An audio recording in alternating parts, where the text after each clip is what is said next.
আপনি জানতেন এটা অপরাধ? জানতাম, তাহলে আপনি বেরোলেন কেন? কারণ আমার স্ত্রী সেই মুহূর্তে একটা মেজর প্রবলেমের মধ্যে ছিল। যেহেতু আমি তার হাজবেন্ড, আমার মনে হয়েছিল আমার জীবনের সব থেকে বড় কর্তব্য সেই মুহূর্তে তার প্রাণ বাঁচানো।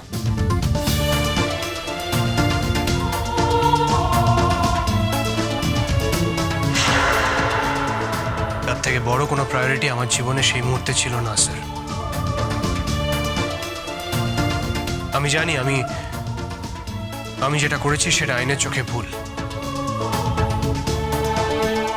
কিন্তু ওই মুহূর্তে দাঁড়িয়ে আমার জন্য আমার স্ত্রীকে বাঁচানোর থেকে বড় এই পৃথিবীতে আর কিছু ছিল না। আর তার জন্য আপনি আমাকে যা শাস্তি দেবেন আমি মাথা পেতে মেনে নেব। আপনি এখন যেতে পারেন। Thank you sir.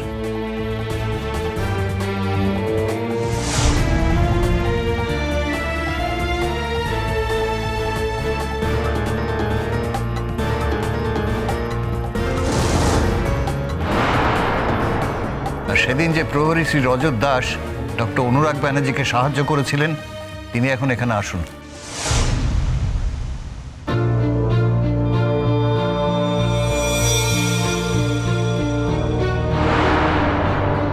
আপনি সে রাতে কোথায় গিয়েছিলেন? ডায়মন্ড হারবারের কাছে উদয়পুর বলে একটি গ্রামে। কাকে নিয়ে গিয়েছিলেন? আগে ডক্টর অনুরাগ ব্যানার্জিকে। গিয়ে কি দেখলেন? সেখানে গিয়ে দেখলাম ঘুটঘুটে অন্ধকারের মধ্যে মেঘলা সেন পড়ে আছেন।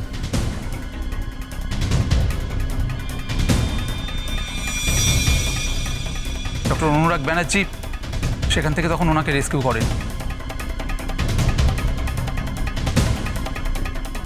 তারপর ডক্টর ব্যানার্জিকে আমি জেলের মধ্যে রেখে ওনার স্ত্রীকে আমি ওনার বাড়িতে পৌঁছে দিই স্যার। মিস্টার অন্বেষণ ঘোষ, আপনার এ ব্যাপারে কিছু বলার আছে? হ্যাঁ স্যার, আমার বলার আছে।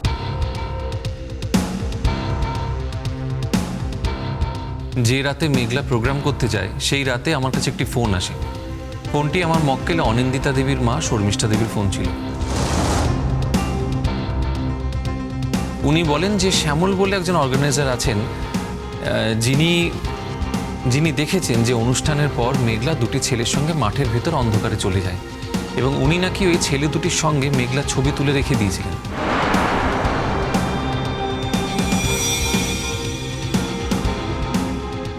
তো আমাকে উনি জিজ্ঞেস করেন যে আমার এই ছবিটির প্রয়োজন আছে কিনা। তো আমি বলি যে হ্যাঁ অবশ্যই, আমার কেসের স্বার্থে এই ছবিটি আমার খুবই প্রয়োজন।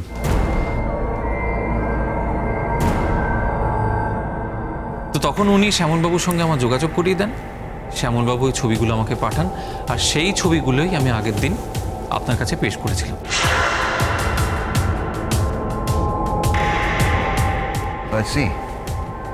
আচ্ছা, আজকে আপনি যে কাহিনীটি শুনলেন সেই প্রসঙ্গে আপনার কিছু বলার আছে?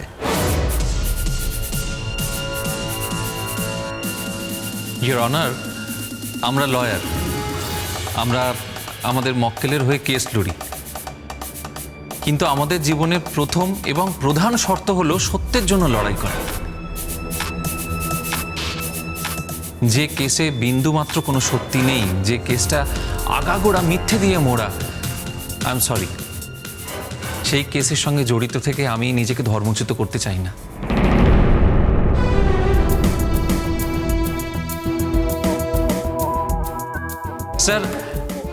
স্যার এখানে একটি সত্যের সঙ্গে অনেকগুলি সত্য জড়িয়ে আছে। একটি সত্যের সঙ্গে হাজার হাজার সত্য জড়িয়ে আছে স্যার। সেখানে একটি সত্যকে গলা টিপে খুন করে আমি বাকি সত্যগুলোকে কবরের তলায় ঢুকিয়ে দিতে পারি না।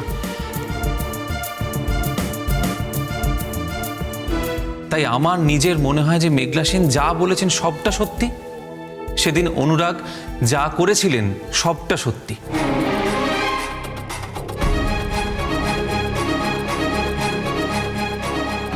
সেই জন্য আমি আর কোনো রকম জিজ্ঞাসাবাদে যেতে চাই না। Thank you.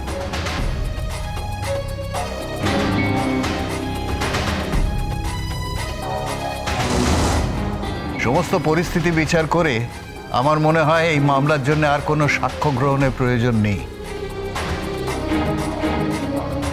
খুব শীঘ্রই আমরা মামলার রায় ঘোষণা করব। আজকের মতো কোর্ট এখানে মুলতুবি হলো।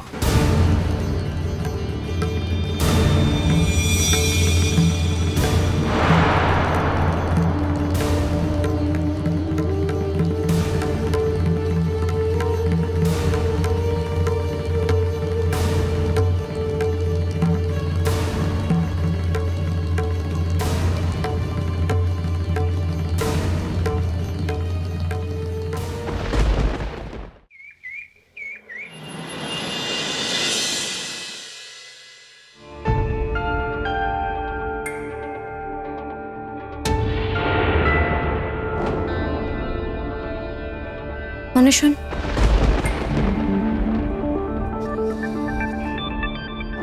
আমার যা করার আমি করে দিয়েছি। তুমি ধন্যবাদ দিতে এসেছো নাকি? তুমি কখন বেরিয়ে এলে বলো তো কোর্ট থেকে? আমি তো বুঝতেই পারলাম না। আমি তো ভেবেছিলাম তোমার সঙ্গে ফিরবো। কেন কেন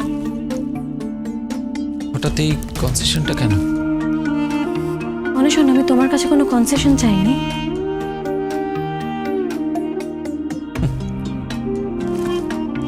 তুমি সেদিন যদি একবারও বলতে যে শ্যামলের খোঁজ খবর নিতে এসেছো, আমি তাহলেও তোমাকে দিতাম খোঁজ খবর।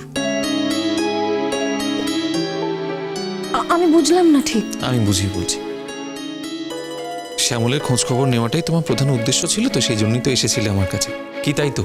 অন্বেষণ, আমি এই কেসটার জন্য এত খোঁজ খবর নিলাম, এত ইনভেস্টিগেশন করলাম, তোমার সত্যি মনে হয় যে আমি একটা শ্যামলের খোঁজ নিতে পারতাম না? তাহলে করতে তুমি পারতাম না? তাহলে তুমি কেন এসেছিলে এখানে? আমি তোমাকে সেদিন বলেছিলাম, তুমি শুনেছিলে কিনা আমি জানি না, তোমার মনে আছে কিনা আমি সেটাও জানি না, কিন্তু আমি তোমাকে বলেছিলাম আমি আমি এই কেসটাকে ভীষণ পার্সোনালি নিয়ে ফেলেছি। কেসটার যা যা মেরিট, যা যা সত্যি, আমি চেয়েছিলাম সেটা যেভাবে হোক বাইরে বার করে আনতে। আমি কেসটা জিততে চেয়েছিলাম, কারণ আমি চাইনি ওই ছেলেটা আর মেয়েটা সেই কষ্টগুলো পাক যেটা আমি আর তুমি জীবনে পেয়েছি। সেটা আমি চাইনি অন্বেষণ। আমি তাই জন্য ভীষণ ডেসপারেট হয়ে গেছিলাম, ভীষণ অবসেসড হয়ে গেছিলাম কেসটা নিয়ে। আমি তো তোমাকে বললাম। তাই আমি অন্য কারো কাছে না গিয়ে, অন্য কোথাও খোঁজ না করে সোজা তোমার কাছেই এসেছিলাম, কারণ আমি জানতাম যে আমি তোমার কাছে এলে অনেক সহজে খোঁজটা পেয়ে যাব। অবশ্য হ্যাঁ, আমি এটাও জানতাম যে তুমি এই কথাগুলো হয়তো আমাকে বলবে যেগুলো এখন বলছো। কিন্তু আমি একটা কথা বলি অন্বেষণ, মনে মনে কিন্তু আমি পুরো কনফিডেন্সটা এখনো হারিয়ে ফেলিনি। ছাড়ো, আজ তুমি খুশি তো? তুমি খুশি অন্বেষণ? আমি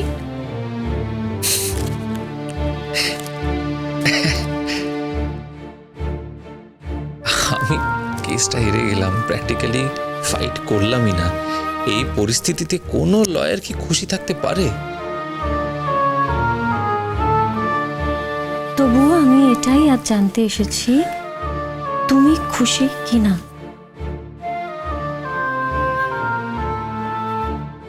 অন্বেষণ, প্লিজ চুপ করে থেকো না, আমাকে বলো।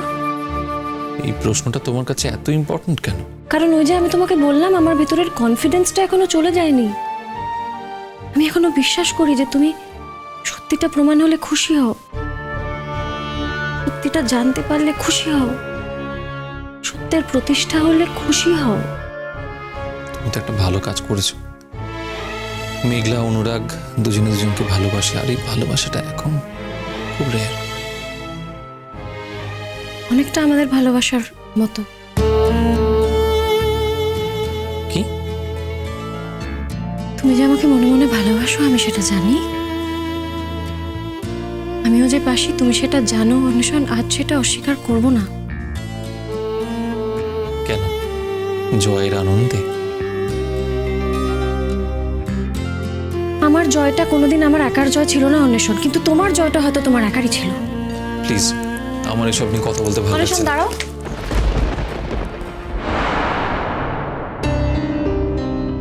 সুটকেসটা সুটকেসটা বাইরে, তুমি বাইরে যাচ্ছ কোথাও?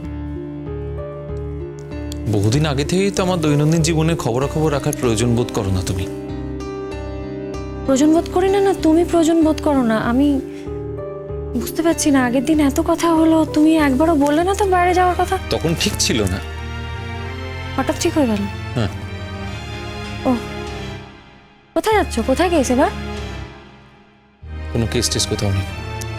তাহলে তাহলে আবার কি? তাহলে কিছুই না, জাস্ট বেড়াতে যাওয়া। ও, বেড়াতে মনে খুব আনন্দ, তাই বেড়াতে যাচ্ছ? মনে আনন্দ হলে একমাত্র মানুষ বেড়াতে চায়, দুঃখ হলে যায় না। যখন সে একা থাকতে চায়, যখন সে ভিড় থেকে পালাতে চায়। ও, কঙ্কনা যাচ্ছে? যদি গিয়েও থাকে তাহলে কি? Enough, enough.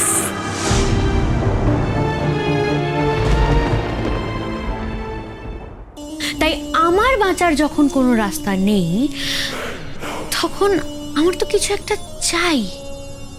সেটা কি? মেঘলার জীবন। নদী